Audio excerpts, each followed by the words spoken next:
상당히 큰 화제몰이를 하며 시청률도 높았던 모범택시가 시즌2로 다시 돌아왔습니다.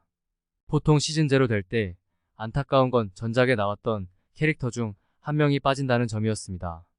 한국에서 시즌제가 워낙 드물어 기다리지 못하고 다시 상영되는데도 몇 년이 걸려 그런 것이죠. 워낙 케미가 좋기도 하지만 가장 핵심인 김도기 역할을 한 이재훈이 나온다면 문제가 없긴 했죠. 그렇다 해도 무지개 운수 대표인 장성철, 김희성, 이나와 무게를 잡고 큰 틀을 해줘야 하죠. 여기에 만능 치트키이자 여경찰로 활동하며 모든 로직을 짜고 도와주는 안고은 표혜진. 각자 뛰어난 업무 능력을 갖고 있지만 무지개 운수에서 활동하는 걸 너무 좋아하는 두 명의 캐릭터. 최경구, 장혁진과 박진원 배우람이 없다면 안고 없는 진빵처럼 밋밋하고 재미가 사라졌겠죠. 시청률이 좋고 기대가 컸던 작품이라 시작부터 스케일이 좀 더 커져 해외 로케로 판이 커졌습니다. 인신매매 관련되어 베트남으로 김도기가 파견되는데 보이스피싱 조직이었습니다. 남자를 강제로 납치해서 그곳에서 보이스피싱을 하며 나가지 못하게 하는 조직이었습니다. 여기서 시즌1에서 김도기가 변장한 모습을 사랑했던 림복자, 심소영과 나와 재미와 사건 해결에 도움을 줍니다.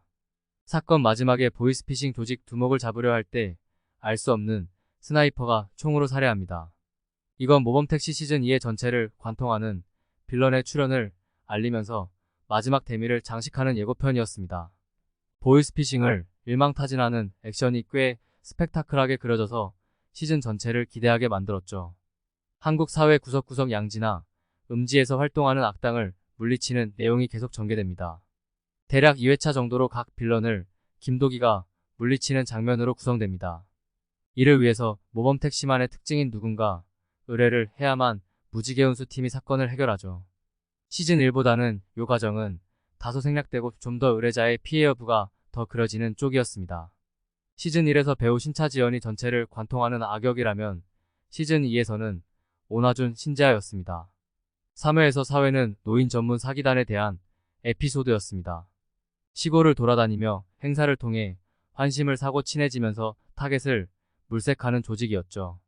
그런 후에 재산을 완전히 거덜나게 만들어 삶의 희망을 잃게 만드는 놈들을 다시 무지개 운수팀이 사기칩니다. 5회에서 6회는 부동산 청약으로 아파트를 사고 싶어하는 사람들을 이용하는 컨설팅 업체였습니다.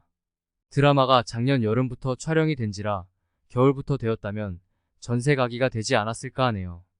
청약 컨설팅을 통해 사기치는 모습이 현실에 있던 걸 과하게 만들긴 했지만 좀 기발하다는 생각도 들더라고요. 7회에서 8회는 사이비 종교에 빠진 언니를 구해달라는 의뢰를 받은 거였죠. 최근 사이비 종교에 대한 다큐로 한참 사회적인 주목이 되어 공교롭게도 잘 맞아떨어졌죠. 드라마에서는 병에 걸린 사람이 가진 약함을 이용해서 돈을 버는 교주였죠. 그 교주에게 김도기가 다시 교묘하게 상황을 만드는 모습이 그려지는데 무척이나 코믹했죠. 9회에서 10회는 병원에서 수술 후 의식불명이 된 환자의 사례였습니다. 흔히 사무장 병원이라고 하는 걸 근거로 에피소드를 만들었던 걸로 보입니다. 의사가 직접 수술을 하는 것이 아닌데 여기서는 의료 영업인이 한다니 놀랍긴 했었죠.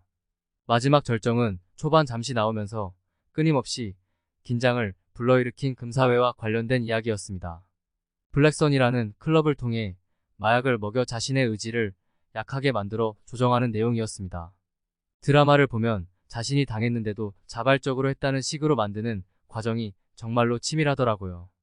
마지막에 금사회 수장이 나오는데 완전히 전율이라고 할 정도로 예상치 못한 인물이 등장하죠. 화면 톤이 아주 진하고 붉어서 드라마가 더욱 원색적이고 부조리에 대한 이야기처럼 보였습니다. 여기에 스브스 세계관이라고 하여 금토 드라마에서 나온 대표 캐릭터가 나와 아는 사람은 너무 반가운 깜짝 출연이었죠. 이 멤버 그대로 시즌3도 나왔으면 하는데 제일 중요한 이재훈이 긍정적인 듯하여 또 나오지 않을까 하는 기대가 됩니다.